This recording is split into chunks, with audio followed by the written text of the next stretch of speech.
As we all prepare for a new year, I know many people search for fresh possibilities. We look ahead and make resolutions. I've been thinking back over 2023 to review our work, and I'm reminded of a theme that kept coming up: trust. Or, more importantly, our lack of trust in each other and our institutions. Our live events from 2023 offered some focus on the diminishing confidence in journalism and the sciences. I have lost trust in pharmaceutical industry, Congress, which a lot of Americans have lost trust in, probably the military as well. And the problem has been far too much corruption by those in power, compromising the integrity of research. As I talked with people throughout 2023, I heard about how the judicial system also fails people. There's a recognition that incarceration and placement for these kids in detention facilities is not the answer to this problem. And when we can work with adults, frankly, in the community, and when we can work with youth in the community, the outcomes regarding their treatment, in their future, and their ultimate success in the community are much greater. Several of the people that I've interviewed for our show passed away unexpectedly this year. And it's got me reflecting on the work they were so passionate about. I went back and listened to those shows to hear them talk about what matters most. Today, we'll hear how their legacies will continue. We'll also look back at 2024 and explore how the lack of trust in our government institutions will shape the political landscape and the upcoming elections.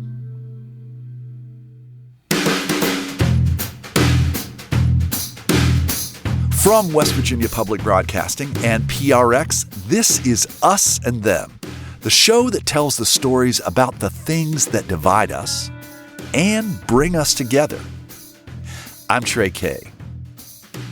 In 2024, Mountain State residents will vote for more than 20 different government positions, from sheriff and prosecuting attorneys at the county level all the way up to governor, U.S. senator, and the presidential race. However, we know from government surveys, trust in government officials is at a historic low. There's a lot at stake and a lot to lose. Ethan Zuckerman is a professor from the University of Massachusetts Amherst. He's spent years studying trends in civic and public life and has a book out called Mistrust: Why Losing Faith in Institutions Provides the Tools to Transform Them. I was teaching at MIT from about 2011 to 2020. And I had a whole slew of students who were interested in trying to change the world for the better. Some of them were interested in reducing bias in AI. Some of them were interested in cryptocurrency. Some of them were interested in community participation. When I tried to figure out what they all had in common, almost none of them were interested in government service. Almost none of them were interested in going into existing institutions. And I started to realize that what I was seeing out of these incredibly smart young people was a massive distrust in institutions. And as I started researching it, I realized that it's actually a change over quite a long period of time. So there have been polls of American confidence in institutions going back to the 1950s. Confidence in American institutions peaks around 1964, so quite a ways back. And if you asked Americans in 1964, do you trust the government in Washington to do the right thing all or most of the time? That's the formulation. 77% of Americans would say, yes, I trust the government in Washington to do the right thing all or most of the time. Whether you were a Democrat, Republican, whatever. That's right. If you ask that question now, you'll get about 15%, not 50, 15%. So fewer than 1 in 5. So that's an enormous change. Now, the interesting thing about this was I assumed that this change was generational. I assumed that this change had something to do with the rise of the internet. I started looking back at the number, and actually this change happens around Watergate. It happens during the Vietnam War. It happens late in the Nixon presidency. America changes fundamentally in the 1970s.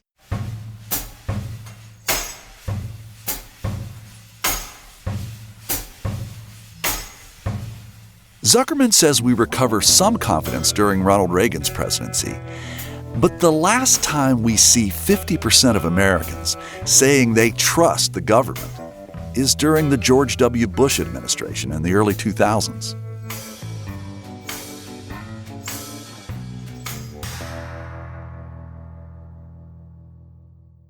In your book, you write, it's this loss of trust, both in institutions and in our ability to change our societies, that should worry us more than the rise of any specific leader or movement.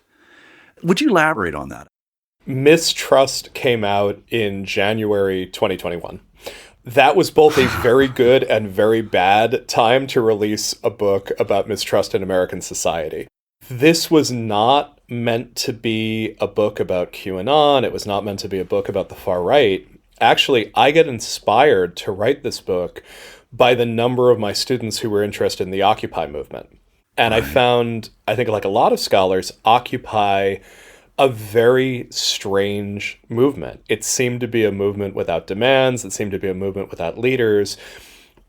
Occupy in many ways was a movement from the left essentially saying, we don't trust any of these institutions at all. Let's try to figure out whether we could rebuild society as a whole in micro. But I think where I came out with this was saying, maybe the answer isn't to abandon institutions. Maybe the answer is to find different ways to try to influence them, try to overturn them. So I intended Mistrust to be a very practical handbook. Most of Mistrust isn't complaining about the rising levels of mistrust. It's suggesting ways in which people can take action. But what I end up saying is the biggest danger is that the most likely response to mistrust is to exit the arena and sit on the sidelines. If you feel like every institution, from the government to the banking system to corporations to religion, all the way down, if you feel like all those games are rigged, all those decks are stacked, there's a completely rational thing to do, which is just to withdraw from the public sphere. I think Putin is probably the best example of this globally, where you're able to say, here's Russia, everything is corrupt, nothing actually works, and here is the one person who seems to be on top of the whole thing. That's the guy that I don't want to mess with. And I think this sort of creation of doubt, creation of a sense that no institution is worth influencing because they're all corrupt, because secretly the world is run by a cabal, by forces beyond our control. I think that's actually a very conscious... And that part right there, that it's beyond our control, we can do nothing about it. I think that's a very conscious strategy by people who have power to keep people from trying to take that power. I think you see it often from the left, essentially saying this stuff is really complicated, it's inside baseball, you wouldn't understand it, but we've got our hands on the levers. I think from a figure like Trump, you see it as, this is the swamp, everything is corrupt, you couldn't possibly deal with these crazy people, only I can change it. The message in both cases can turn out to be, there's nothing you can do about this, leave it in the hands of people who can do something. That's the danger of mistrust. The danger of mistrust is that we withdraw from the battlefield.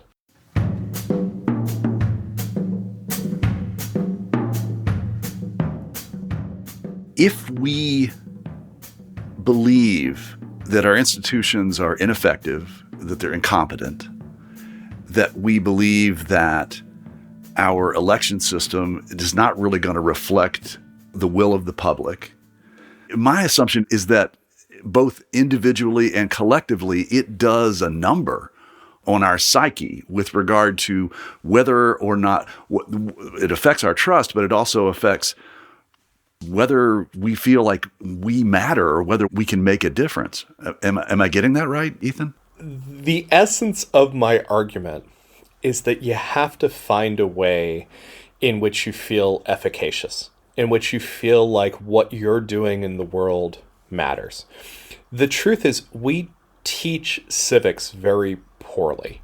In the United States, we tend to tell people the most important thing for you to do is to vote. Here's the thing. I live in Western Massachusetts. Western Massachusetts breaks 70-30 Democrat Republican. There has never been a competitive Democrat Republican race in my county in my lifetime. My participation in voting for my senator or something along those lines, that vote is not going to be all that helpful. All it's really going to do is show by acclaim. Maybe my vote in a primary is going to be helpful, but even then, I'm in a part of the state where we are 2% of the population despite being 20% of the land area. The odds that my marginal vote is going to be a big piece of this, that has always seemed to me a very strange way of teaching people about democratic participation. But you can teach a lot of other forms of democratic participation. You can talk to people about bringing issues they care about to legislators at different levels. You can talk about local elections that might actually turn out to be close. You can talk about making media and trying to figure out how media helps make movements. You can talk about how businesses might advance deep causes that you care about, like decarbonizing the economy. Even if you've lost faith in one or more institutions out there, even if some of those things are very critical institutions like the U.S. Congress, can we find you other things that are worth your time and effort because you know that you can make an impact through them? We know that you can be efficacious through them. We're in agreement that our nation, we're at record lows with regard to trust and certainly institutional trust. And I'm wondering what could play a role in possibly reestablishing trust. Could education play a role? Could teaching civics, media literacy, something like that? I'm skeptical of magic bullets. I am skeptical that if we instituted a high school civics requirement that somehow this would transform. There's many people who have suggested that. For me, what seems most helpful is trying to help young people before they've lost the idealism that I get beaten out of me years ago, is help people find a way in which they can personally find themselves to be effective. What I fear is that we're telling people to push on a locked door. If we tell young people, grow up, the important thing is Congress and the presidency and nothing else actually matters, so go work in a congressional campaign, are we basically telling them to pull a lever that's very badly stuck in place? This is an institution that just is not working by anyone's definition. In the long run, we're going to have to find a way to change that institution. But for individuals, we have to help them feel like they can have a role in public and civic life rather than asking them to change the most broken institution in American society today. What I want to do is try to help a generation of young people find ways that they can be effective in the world. Because that power of finding that here's a small boulder that you can move, that's what we need, not necessarily taking on the giant glacially slow task of fixing Congress. If we can help people start moving boulders, they're going to work their way up over time. The thing that I find interesting about former President Trump and current candidate Trump is that when he was campaigning as a candidate, he campaigned as an insurrectionist, as an outsider, somebody who was against the establishment. And then eventually, when he was the commander-in-chief, he still talked in a way that was an outsider. That's right. And I sometimes wonder if in the future, are we going to get to a place where really to lead, you have to become part of the institution and you need to take that mantle on? So one of the things that happens is that when institutions are as unpopular as they are right now, when they're as mistrusted as they are right now, running as an outsider is a very powerful thing to do. We're going to see this in 2024. It's going to be a 3-candidate election, and both Trump and RFK Jr. are going to position themselves as consummate outsiders.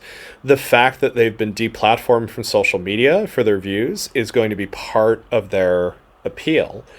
And essentially, it's going to be a race between Biden saying, look, I know I'm boring, I know I'm unpopular, but I represent the stability of these institutions, which we know could be desperately threatened, against candidates coming in and essentially saying, none of this works, tear it all down.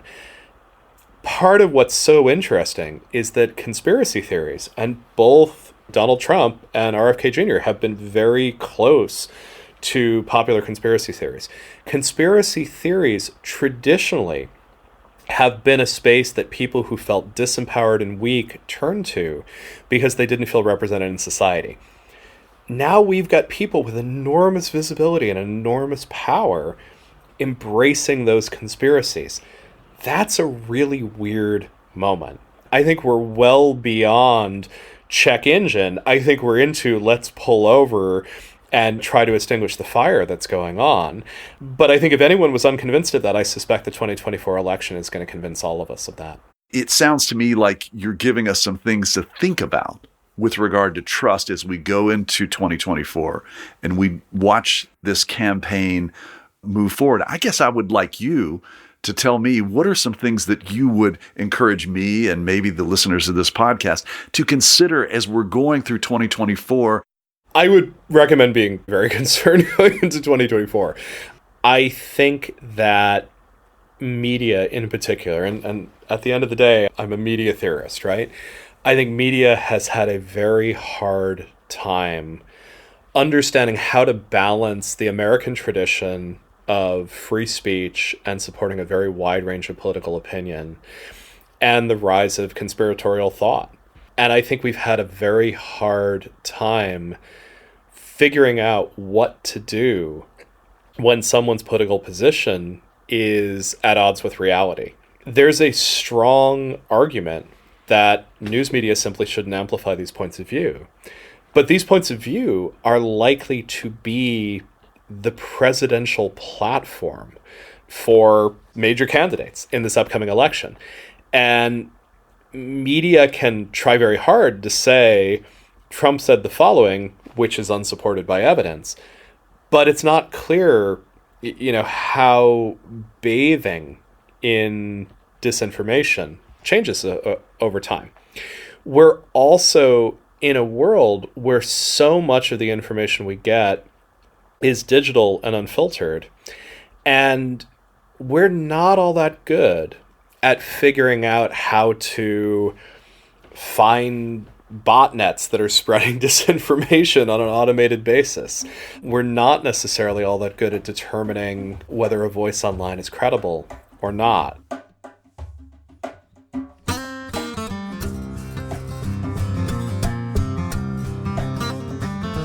The U.S. presidential race includes some independent candidates, as Ethan Zuckerman mentioned. Many wonder if that includes Senator Joe Manchin, now that he has made it clear he will not seek re-election to his Senate position. So I checked back in with someone who predicted back in 2022 Manchin would step away from Congress. Chris Regan is a lawyer and a former vice chair of the West Virginia Democratic Party. Senator Manchin does not like to lose. He is not a fight the good fight and lose and come back another day kind of guy. He likes to win every time. He only lost one race in his 40-plus year political career, and he took it so poorly in 1996 when he lost his primary that he ended up helping the Republican win the governorship in West Virginia. He had won only narrowly against Patrick Morrisey in 2018, despite the fact that Patrick Morrisey is not nearly the politician that his new opponent is, Jim Justice. Jim Justice is very popular.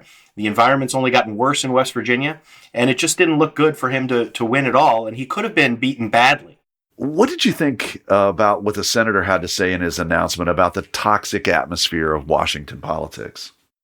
Let me preface what I have to say about it by saying that Senator Manchin was a results-oriented politician. He did like to make a deal and deliver a bill, an accomplishment, a policy. That was how he operated in a fairly traditional way. He was not one of these politicians we have commonly now who mainly exists to get on TV and prick the other side, create drama. Washington has always been a toxic place, full of people who are fighting all the time and people who don't want results so much as they want to be reelected and keep on fighting. I don't think that's what's changed in the past year or two. The Senate has been a tough place the whole time he's been there. How do you think his exit affects that climate? The first way it affects that climate is it makes it more likely that the Republicans will take over after the next set of Senate elections. Manchin is certainly somebody who was able to maintain friendships with Republicans and Democrats alike and to be in the middle of deal making. And that's one less that will be doing that, because Jim Justice is probably not the type of person you can expect to fill that role. I think the Senate will be less cooperative and less collegial once he's gone. When Senator Manchin made his announcement that he was not going to seek re-election, he said, I've made one of the toughest decisions of my life and decided that I will not be running for re-election to the United States Senate. But what I will be doing is traveling the country and speaking out to see if there is an interest in creating a movement to mobilize the middle and bring Americans together. What do you think that means?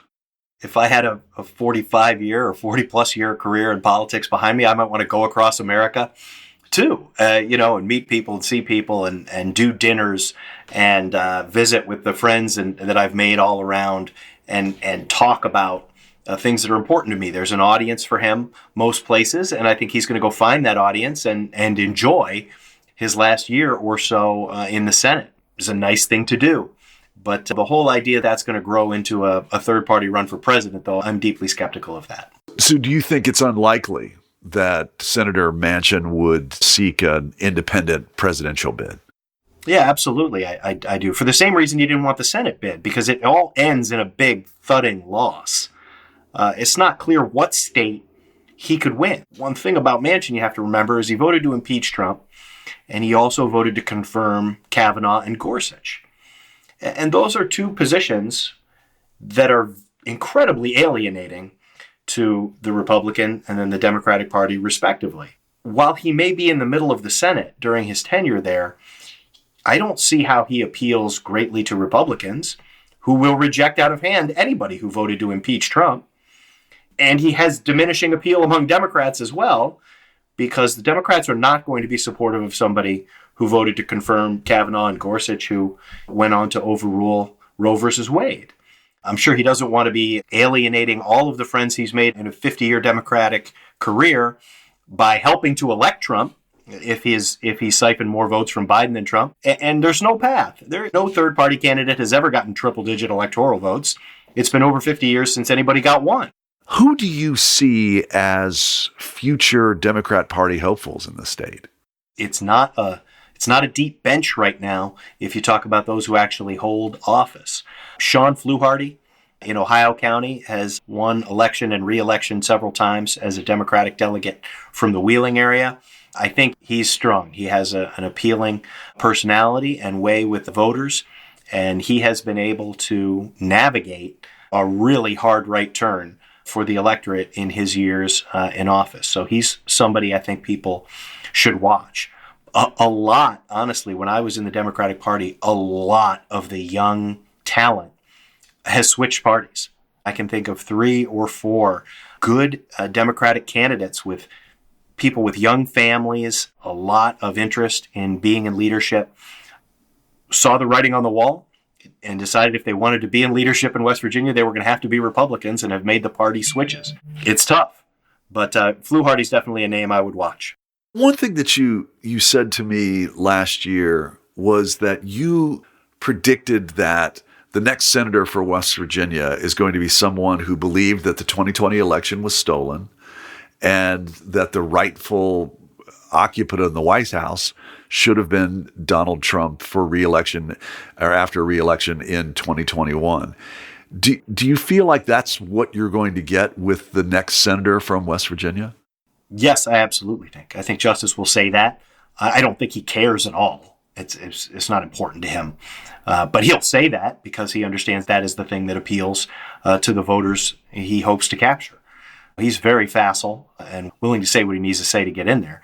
He'll tell Trump supporters that they should have had it back then and that there must be something wrong with the voting machines and that probably a lot of these things, the votes came in the middle of the night and the mail-in ballots, you really can't trust them. He'd say all of that in a heartbeat. And a lot of people will find that appealing, despite its lack of any factual veracity.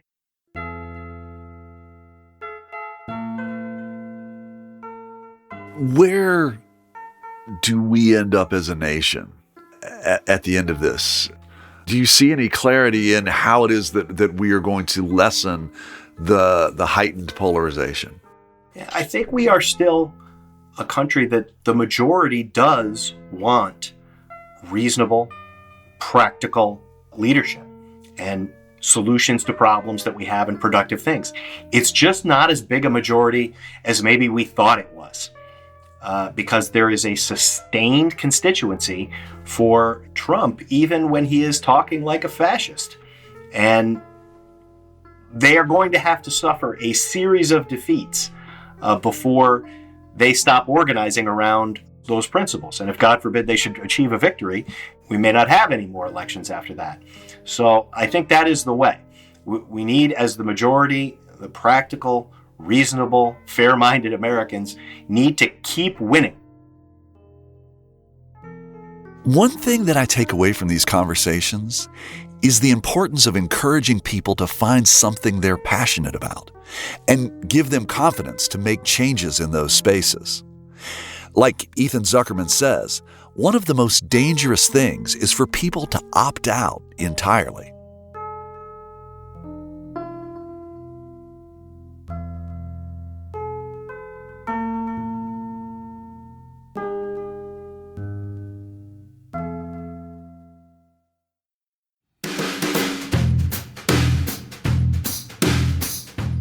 When we come back from a break, we'll reflect on those who passed away in 2023. And I'll catch up with some of their friends and colleagues and learn how they plan to keep the legacy alive. I'm Trey Kay, and you're listening to Us and Them. Our show is supported in part by the West Virginia Humanities Council, the CRC Foundation, and the Daywood Foundation.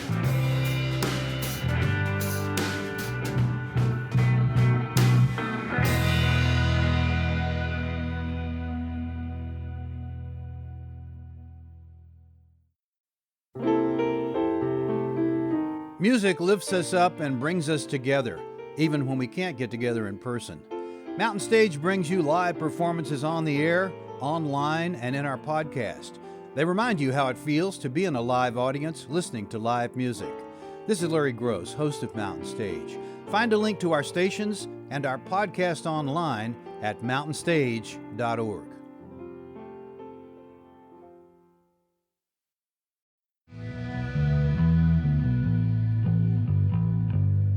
Hey, I'm Trey Kay, and this is Us and Them from PRX and West Virginia Public Broadcasting. Every year we meet dozens of people and hear their stories. We get to know them, their lives, and their circumstances. Sometimes I follow up after the show just to keep in touch. When we catch up, I find out maybe they've gotten a better job or completed a recovery program. This year, I learned through mutual friends that several of the people that we've spoken with have passed away. I first met Judge Joanna Tabbitt in 2022. She was a judge of a juvenile drug court in Charleston, West Virginia. How was your week? It was going good. Well, tell me what's good about it. The kids here, all under 18, have been using drugs. For many of them, it's marijuana. But most of them are here because of another crime as well. That could be as serious as grand larceny or as simple as truancy, missing school repeatedly. We want to keep you in the community. We want to keep you with your mom. But we have got to get you going to school. Judge Joanna Tabbitt has been at the helm of this drug court for 5 years. She jokes with a lot of the kids, and you can tell she's bonded with many of them. What is it that motivates you to smoke? When do you want to smoke? Just bored, I guess. You just get bored? We got to find some things to occupy your time. Sometimes she even sings. Say, I was born a coal miner's daughter. She can also be harsh. It is unacceptable to me, unacceptable that you don't get out of bed to go to school. Tabitha says she wants to help these kids create a better life.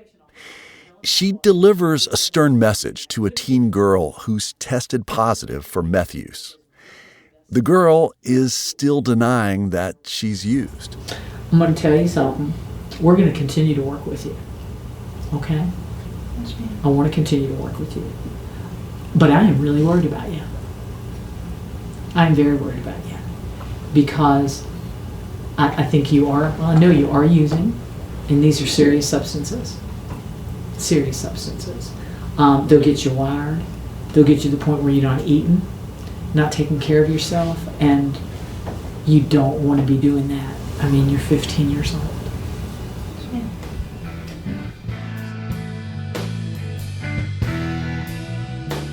Judge Tabitha passed away at the end of September, leaving behind family and friends who were all touched by her presence in their lives. Her death leaves a vacancy in the Kanawha County Circuit Court and also in the Juvenile Drug Court, which is a volunteer position. I wanted to learn more about Tabitha's work and its impact on the community. So I talked with Gregory Howard, who's a Cabell County Circuit Court judge. First of all, I wanted to express condolences to you for the loss of your circuit court colleague. Thank you. It was just a real tragedy. She was just a shining star in the judiciary, and she was a great friend and a mentor to me. I've known her for years, a couple of decades now, actually, and I was just heartbroken by the loss. I listened several times to the interview that you did with her on the Court of Second Chances last year, and it was just amazing to listen to her in action, singing at one point during court. She was just an amazing lady, so vibrant, just gone way too young. But I miss her. What motivates a judge to take on something like a drug court project? Is there extra compensation? There's not. There's no monetary incentive. It's really just extra work. So every judge that you talk to who is running a drug court, or as a lot of people are referring to them now as a treatment court, they're doing it strictly out of just a personal passion for these people to help them better their lives and move on.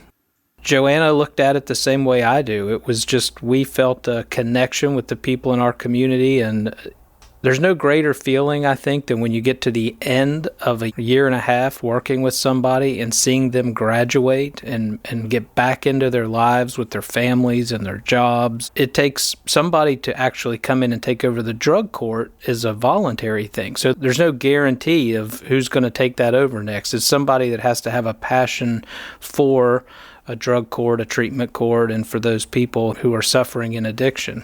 I'm happy to report that Judge Abraham, who was just recently appointed as circuit court judge in Kanawha County, has taken on the juvenile drug court. And the Supreme Court order was just entered within the last few weeks appointing her, and I've talked with her personally. She's excited, she's passionate, she's honored to be doing this. She told me that she had talked with the other judges in that circuit, and they were all excited and happy for her to take on the mantle and run with this, and I'm really happy about it, and I think she'll do a great job.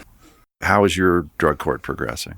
It's going great. You talked with one of our participants, Adam Fowler. That was about a year ago, and he graduated. So I followed up on him yesterday just to see how he was doing, because he's not in our aftercare program anymore.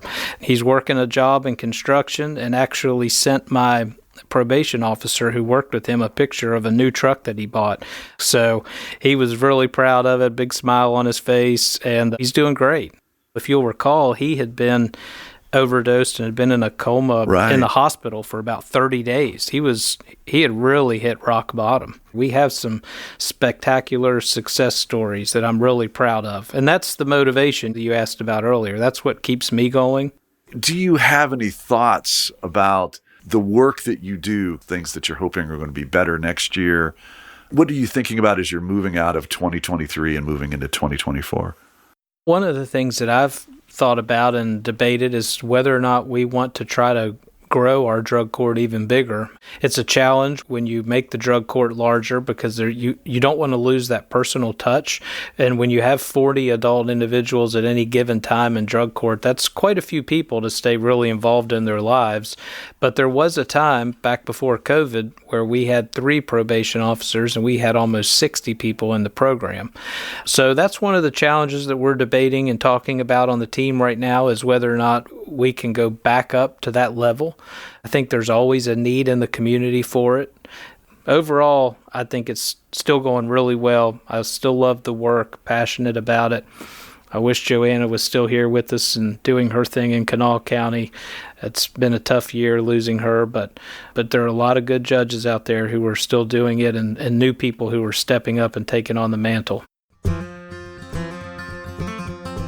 Recently, I got word that another person we met through an episode of Us and Them had passed away. Ashley Umps died in October 2023. She courageously told state lawmakers about her experience behind bars, waiting months for a court date on a drug charge. Ashley's testimony helped change state law.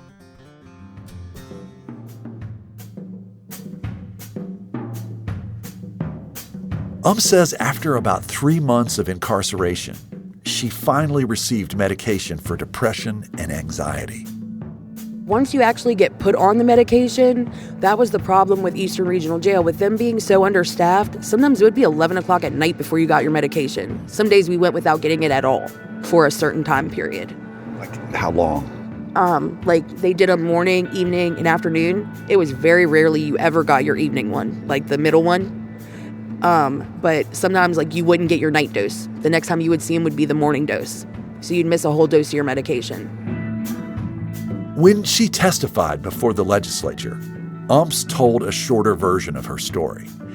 She also shared accounts of the deferred maintenance at correction facilities and stark physical conditions.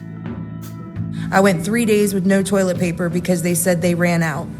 Because of staff shortage, we were locked down for days at a time, one time a week with no shower. Some of us locked in with no water in our sink because it went without maintenance. Maybe most importantly, she spoke about how long she spent behind those walls. I was in jail for 3 months on my first offense. I lost my daughter, my home, my career, and my 21-acre farm that I had successfully managed for 12 years. That was 3 years ago, and since then, I've been incarcerated for 15 months. Not for new charges, but for technical violations of failed urine analysis. I'm sharing my story here today because I believe we can work together to come up with long-lasting solutions to the jail overcrowding and find alternatives to incarceration that actually help people heal from trauma, recover from substance use disorder, and feel a part of the community again. Before her death, Ashley Umps was helping others find their way with an organization called West Virginia Family of Convicted People. Deborah Yajevich is the interim director. First of all, I just wanted to let you know how incredibly sorry I am to hear about the loss of your colleague and your friend. How are you doing? I'm okay. I loved her very much. We were so much more than coworkers. We were like sisters. And I'm very grateful for the fact that we were always really positive with each other. We supported each other through so much. And we always told each other how much we loved each other. So I have that, and I'm very grateful for it. But it's been a lot. It was very sudden. It was just like a freak accident. How old was Ashley? She would have been 35 yesterday. I can feel your loss. And how did you mark her birthday? I just, the same way I mark every day. I wake up in the morning and realize that she's gone. And I just never stop telling her I love her.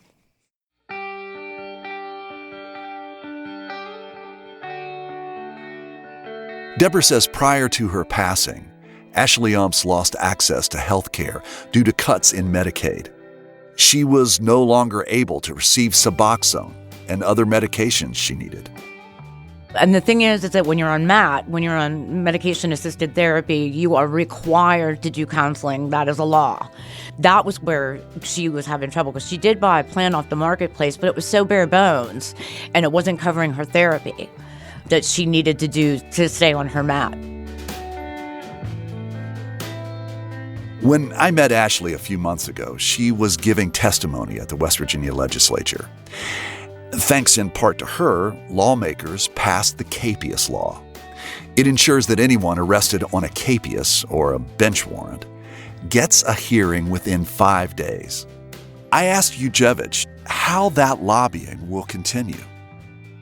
The West Virginia Family of Convicted People is part of a larger criminal law reform coalition that consists of the ACLU, the American Friends Service Committee, the West Virginia Center on Budget and Policy, like so many more than just those ones I named. And every other week, there's a big Zoom meeting that we all have. And now that we're heading into session again, pretty much what I always say is run hard for those 60 days of session, and then you take a week break after session closes, and then you start prepping for the next one. You always have your eye on that ball, because you just never know what's going to drop. And they drop like hundreds and hundreds of bills all at once. So it's a massive push to sort through the bills and see which ones are relevant to the work that we do. And then you have to keep your eye on those balls, because so many bills never make it out of committee. And then sometimes something that you think, oh, we're heading into like safe territory here, and all of a sudden it will move. And whether we're for it or whether we're against it, it's a massive lobbying push. And for the past couple of years, this is what you've been doing, advocating in many ways for people who are incarcerated in West Virginia for their right to make sure that at the bottom line that their human rights and in this specific case, their medical needs are met while they're incarcerated, right? Right. And that's not happening. And during the special session, they passed that bill about unnecessary medical expenses or unnecessary medical treatment. That's so broad, and it allows them to do things like refuse people their MAT, because that happens all the time in jail. And all they have to do is verify the fact that the person has a prescription, and instead they let them just go through withdrawals. The bill Ujevich is referring to is Bill 1009, passed in August 2023. It prohibits state funding for medical procedures or benefits deemed not medically necessary for people in custody. Ujevich says the definition of medically necessary is a little ambiguous. You could call almost anything medically unnecessary. I know so many people who have been denied medication. They never verified their prescription. And I'm not talking just about mental health meds either. I'm talking about meds for hypertension. I'm talking about diabetes medication. And then you just let them go through withdrawal. We're not even talking about MAT here. For instance, people who are on antidepressants, if you stop those abruptly, you can go through withdrawals. It's very dangerous to stop some of this stuff abruptly. There's blood on their hands already, and they know it.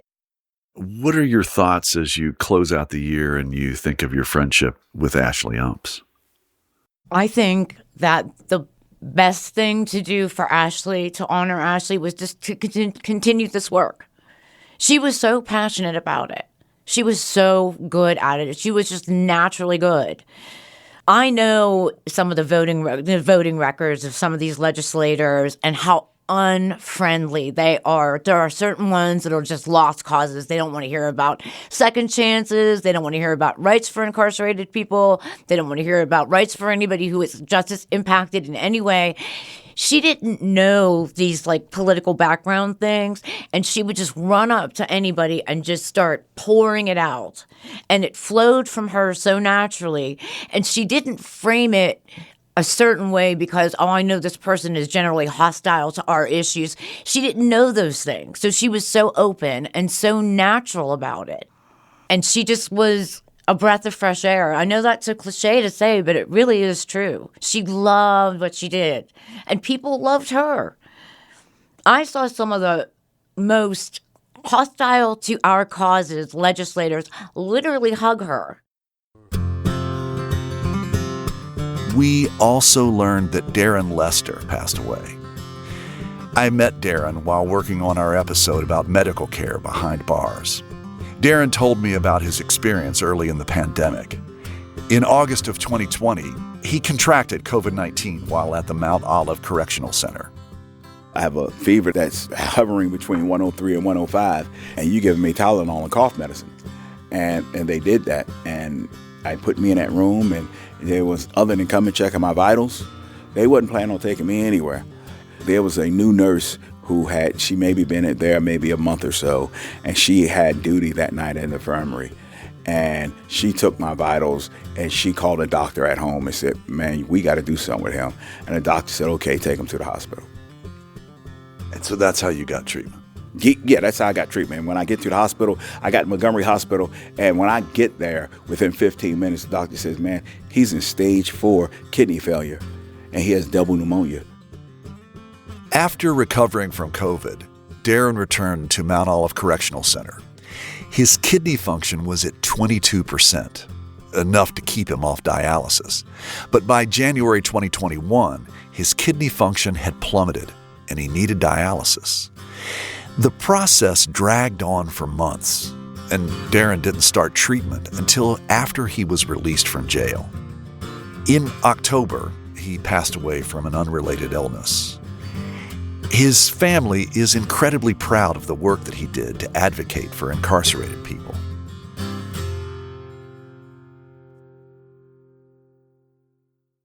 This year, I also lost my friend Alice Moore after her long battle with cancer. I first met her in person back in 2009 when I was making a documentary on the 1974 Kanawha County textbook controversy, or the Great Textbook War. On Us and Them, you may remember our conversations about politics, the Confederate flag, and homosexuality. Alice and I have a friendship that strikes some people as odd. She believes that the Bible is the revealed Word of God, and I don't. But even though we disagree on so many things, she gives me insight into a way of thinking that's foreign to many of my blue state friends. And I think it's a perspective that we need to hear. And besides, I just like Alice. Hi. Good to see you. How you doing? Hi. Alice lives in Tennessee now. I went to see her recently, and I told her that I was going to do a podcast that talked about my visit to a gay bar back when I was a teenager. I literally thought that this was the Sodom and Gomorrah of Charleston. I thought going in there, what did you say? I said it was. It was what? The Sodom and Gomorrah of Charleston. How do you know that? That's where the name Sodom comes from sodomy, and from this kind of attraction and behavior and people behaving in this way. That was a practice of sodomy. If they were practicing that, they're practicing sodomy. So that was I'd say that would be the Sodom and Gomorrah of Charleston. That's a good way to put it. And it's a tragic story in my view, my vision here. This is a sad story, but why? Oh, Trey, there is good and there is evil and there is sin, and these are people who are choosing a behavior. I mean, they are basically their own God. So, I've told you before, if there is no God, there is no right and wrong. There is no morality. There is just my opinion and your opinion, and maybe the opinion of the state, which is going to be more powerful than both of us can force its morality on us both. If there is no God, there is nothing that you can say is wrong, evil, or good. But here I am. So, and you're saying this is the Sodom and Gomorrah of Charleston. I said, yeah, Sodom and Gomorrah of Charleston. If that's the kind of place it was, and that's the kind of people it was attracting, then, yeah, that was not a good place for you to be. Now that Alice is gone, I've lost not only a friend, but also someone who was willing to help me see another view of our world. That's a pretty special gift these days. Yes, we disagreed a lot. And God, sometimes she made me really mad. But we were always able to come together for another conversation, and I already miss that in my life. I'm sad for the passing of all these people who have contributed their share to the world and some of their time to us and them. I'm so humbled that they were willing to talk about some of their experiences with us. I continue to be grateful that there are people like Deborah Yajevich, Judge Gregory Howard, and Judge Stephanie Abraham, who will still be working on behalf of the citizens of West Virginia. Through their efforts, I have hope that there is a better path forward.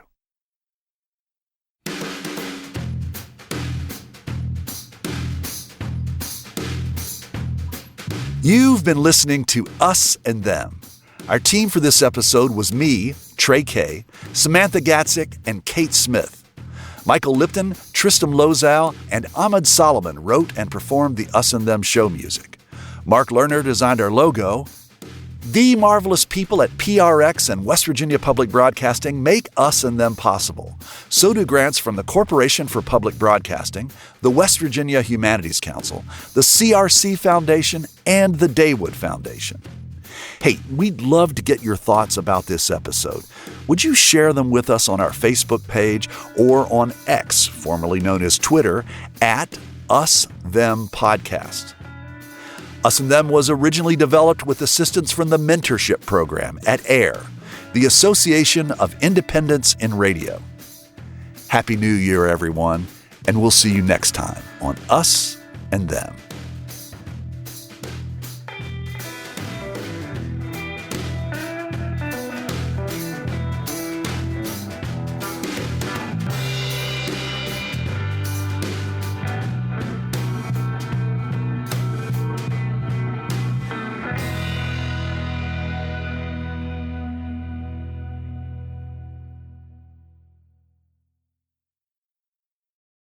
Support for this podcast comes from the Corporation for Public Broadcasting.